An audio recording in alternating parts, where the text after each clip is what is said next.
Trivia తారుమారైన NTR ANR రాత. ఎన్టీఆర్ ఏఎన్ఆర్ ఇద్దరు తెలుగు సినిమాకు రెండు కళ్ళు అంటారు. వారిద్దరికీ వచ్చిన అవకాశాలు తారుమారయి వారి రాతే మారింది. ఆ ముచ్చటేంటో చూద్దాం. ఎన్టీఆర్ చిత్రసీమలో ప్రవేశించే నాటికి ఏఎన్ఆర్ పేరొందిన జానపద కథానాయకుడు. ఎన్టీఆర్ మన దేశం, షావుకారు వంటి సాంఘికాలతో అడుగుపెట్టారు. విజయ వారి తొలి చిత్రం షావుకారు ఆశించిన విజయాన్ని సాధించకపోవడంతో ఆ సంస్థ అధినేతలు నాగిరెడ్డి, చక్రపాణి పాతాళ భైరవి జానపదం తెరకెక్కించాలని భావించారు. అప్పటికే జానపద కథానాయకుడిగా ఏఎన్ఆర్కు పేరు ఉండడంతో ఆయన్ను పాతాళ భైరవి హీరోగా ఎంచుకున్నారు.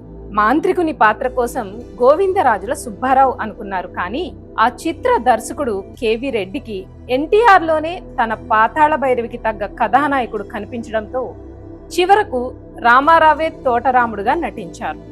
ఆ సినిమా అఖండ విజయం సాధించి తెలుగునాట తొలి స్వర్ణోత్సవ చిత్రంగా నిలిచింది. ఆ చిత్రంతో ఎన్టీఆర్ సూపర్ స్టార్ స్టేటస్ సంపాదించారు. ఇక వినోద సంస్థ అధినేత డిఎల్ నారాయణకు ఎన్టీఆర్ పర్సనాలిటీ ఎంతో ఇష్టం.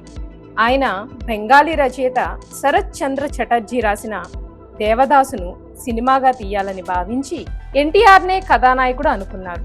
అయితే అప్పట్లో ఎన్టీఆర్కు విజయ సంస్థతో ఉన్న ఒప్పందం ప్రకారం ఆయన బయట చిత్రాల్లో నటించడానికి కావలసిన డేట్స్ లేవు.